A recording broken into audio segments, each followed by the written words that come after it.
have got another story for you. My name is Matt. I'm with Church Realty, and I am joined today with Barry Jude, the pastor at the Oaks Baptist Church. Would you say hello, please, sir? I sure will. Matt, good to meet you. I've talked to you on text, but now I see you face to face, and glad to be with you.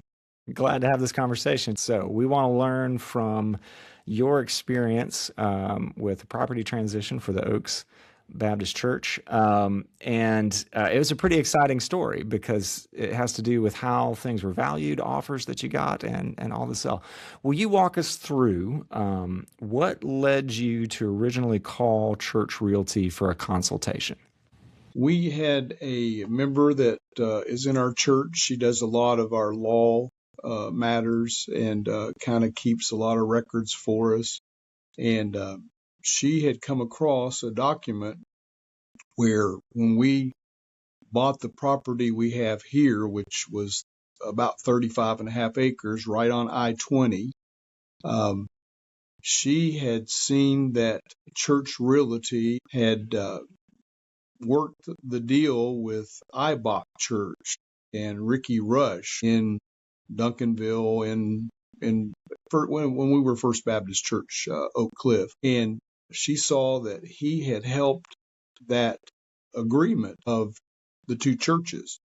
So we were talking about selling property.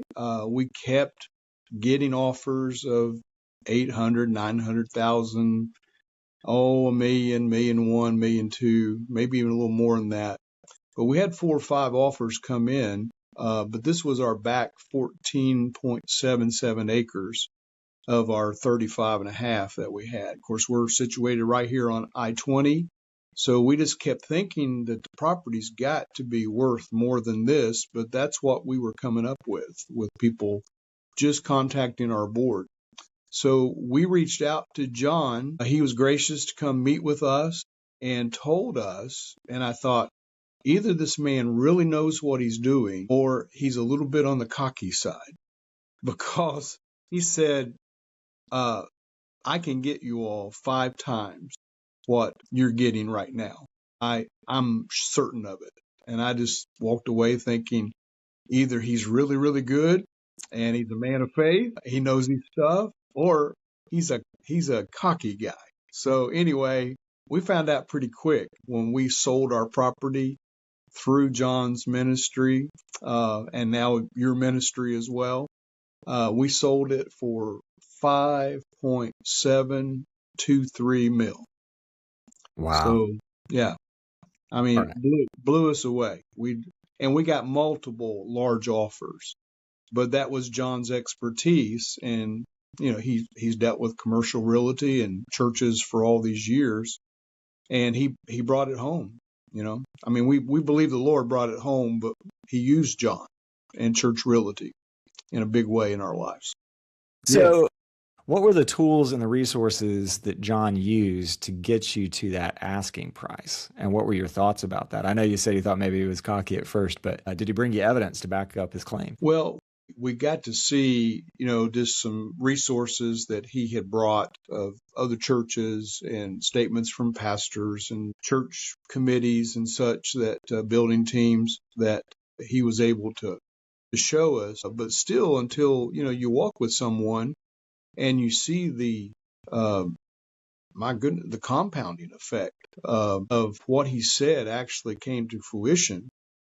And it was amazing. We ended up selling to a developer that does apartments, so that maximized the money as well. And these people have just been great neighbors. I think some people in the community were a little concerned with another apartment complex going in, but they are beautiful luxury homes. So our dilemma was, this back 15.77, 15 acres, it is targeted to be cut through by the city with another highway expansion.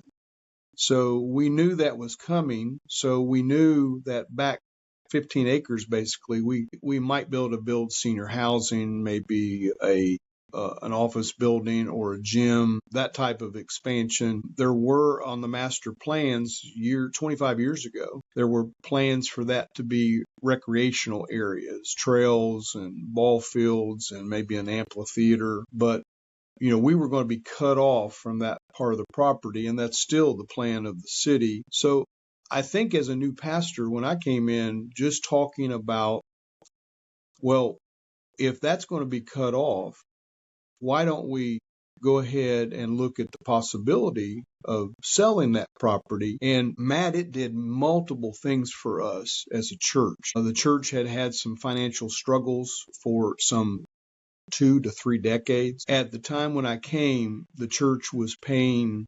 $178,000 annually on the mortgage, and it was killing the church. It was just, like a noose around our neck.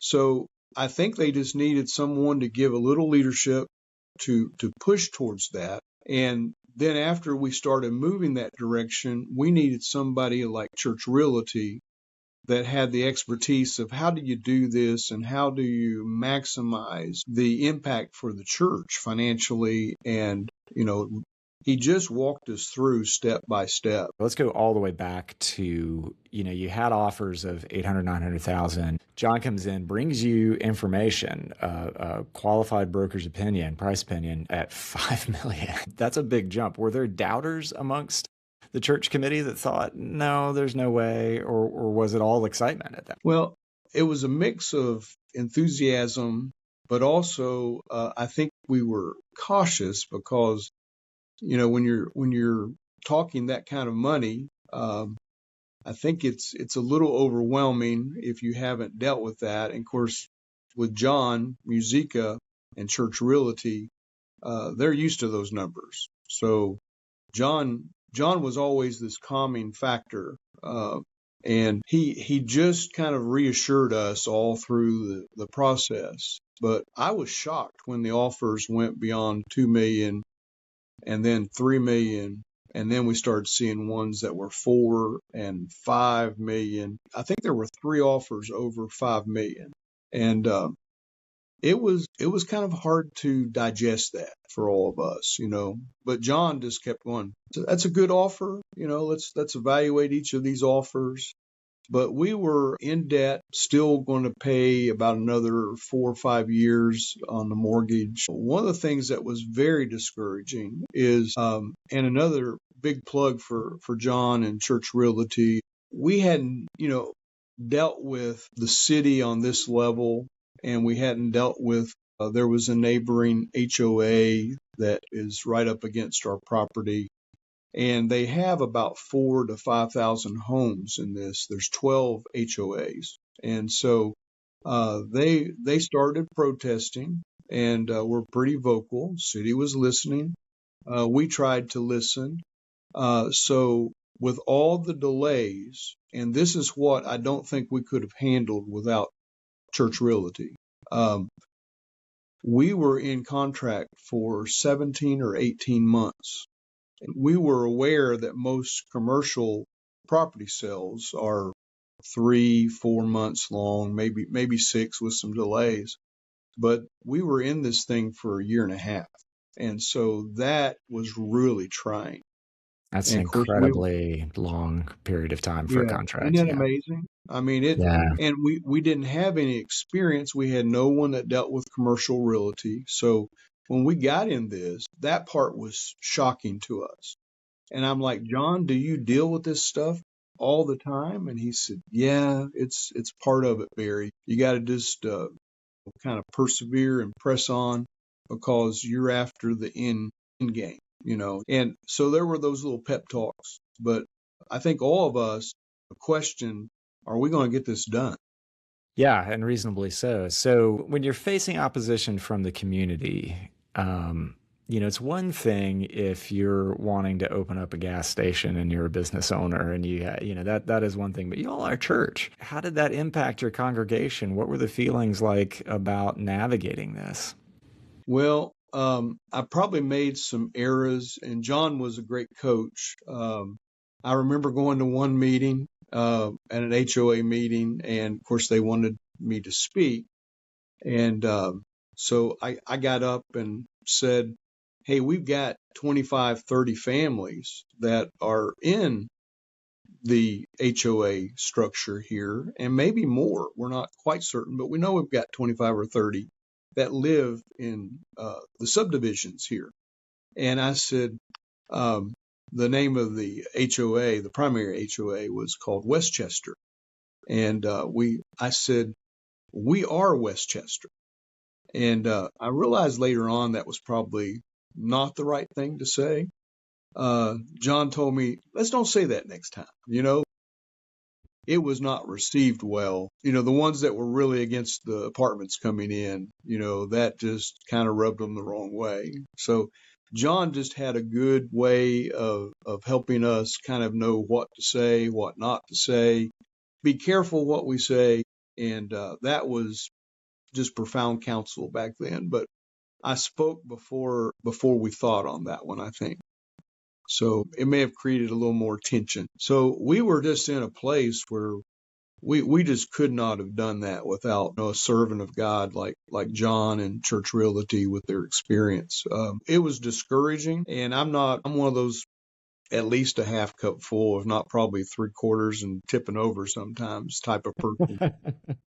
But man, I mean, it was kind of hard to, hold up under all that. But, John was there kind of cheering us on, and it just was pretty profound. I mean, we accomplished some things, and I'll be glad to share those with you if you'd like to hear about them. Yes, we would. I was going to say, what is the outcomes for your church on this story? Now, I know you were in debt. Were you able to make some facility upgrades? What new ministry opportunities has this land sale opened up for you? Well, I'll just tell you, I've got a little list here of things that after that 18-month, 17-month time of being under contract, and then we finally got to close, we were able to retire about $1.2 million in debt on the mortgage. And as I said, they were large payments each year. At that time, it was $178,000.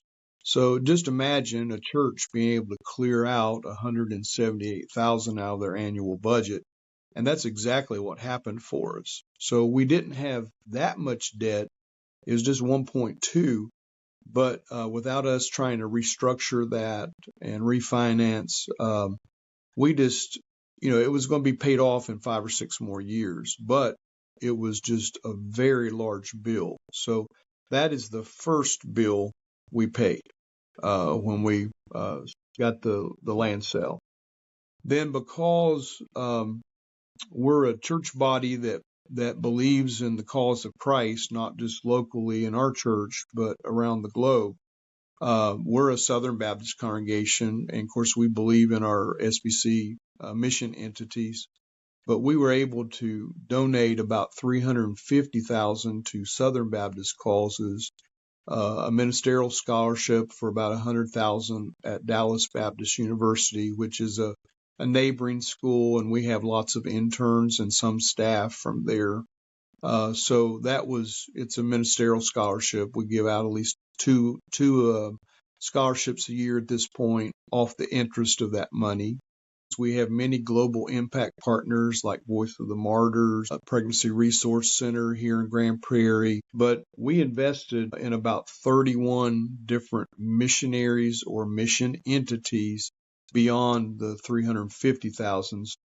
Right now, and we still have a little more to give, we've given out about $530,000 to mission causes outside of our church through that gift. And then we also, Matt, were able to redo the entire interior of our facility. It's only 25 years old, but there were things with the financial pressures that just went undone. We replaced all of the upper level air conditioners up on top of the building, 2 25-ton units for the sanctuary, multiple other units. And so we were able to do some major repairs. We totally kind of contemporized our sanctuary, stage, booth. We went with 3 screens instead of just 1 screen, and went in with digital projectors and redid the booth and all the sound equipment. And so it was a little bit like being in a toy shop there for a while, because we all had new toys. But that was close to $1 million expenditure out of those monies. And so we have done some work outside. We added a brand new playground, and we now are host to a Christian school that's called Flint Academy, and it's a K4 to 12th grade, and that just happened the last year and a half. So the playground has come in extremely helpful, not just for our ministry at the church, but for the school as well. And we've taken a good sum of the rest of the money, and we have put that in a interest-bearing account for the purpose of a phase 2, something much more noble than some, regular budget spending or just projects. We've basically taken the rest of that money, and it's sitting in the bank, and we're working right now with what we call a dream team to dream what is the best use of that money that's remaining from the sale of the property. What big thing does God want to do here? That's beautiful. I love that once you're able to pay off the debt, the first thing that you did was give to missions and spreading the gospel. That says a lot about you all as a congregation. So 4 years after the fact, if you had to sum it up in just a couple of sentences, how is your church different 4 years after the sale? I think it was a great faith journey for all of our staff and all of our leadership and the church, because we just realized God can do anything. And we didn't act on this before, but we did now. And look at how it's freed us up financially. It's allowed us to get some things fixed up. But we still have some stuff we'd like to do outside. We really haven't done much outside yet. So that's target number 2. And then what does God want us to do with that large gift that we still is, bearing interest for us? We know, Matt, that we're not supposed to sit on that money. We're in the kingdom business, and we need to invest. And so we're anxious for God to fully bring us to a place of unity about that, about what should we do with that remaining 3+ million. Well, last question for you. What would you advise pastors facing a similar property decision as you? Well, Matt, I would this is going to sound a little bit like an infomercial for you guys, but we tried to do it on our own, and I think a lot of churches have that kind of mentality that, well, we'll figure this out, we'll do it, God will help us. We needed some professional help, and Church Realty provided that for us. John Musica, to this day, I had him over for a meeting just a couple weeks ago. And I know if I take him to get some barbecue, he's in. He loves barbecue. So anyway, He his does. knowledge, Yes, he does. he does, doesn't he? His Yeah. knowledge and professionalism, and in fact, Church Realty in general. And I know you guys are joining together, so I'm excited. Perhaps this is going to become multi-state or regional. I'm excited for you all. Church Realty is such a unique company in that they only worked with churches. And I remember I asked him a lot of questions. I'm like, you don't do any other realty? No. We work with churches. We help them acquire, buy, what should they do? What kind of planning should they do here? And John was just what we needed. And his experience kind of gave us a steadfast, stalwart kind of, okay, we just need to hang in there. I've been a pastor for 45 years. And so I had never in all these years, and I've been involved in multiple building programs, I had never run into the red tape that we had with this experience. But John never did sweat it. He was just, we just do what they ask, and things that we can't do, we tell them we can't, and we just hang in there. And we got there. It took a year and a half, but we got there. Look where you are 4 years later. Well, Barry, thank you for working with Church Realty. We are grateful for the opportunity, and thank you even more so for using your resources, the property that you had, to serve the kingdom of God in strategic and creative ways. I think that is going to benefit people around the world as well as people right in your home congregation. Well, man, I'm glad to tell our story. I think you let me have an opportunity to brag on John and Church Realty, because I just feel like I owe him so much. I mean, I know it's the Lord working through any of us, but man, he just was just that right person and the right organization with our church at just the right time. And it was so out of our league of dealing with what we dealt with. So I think you need to use professionals that are like you guys, that are people that love the Lord and are committed to helping the church get what it needs to do for God's glory and his kingdom.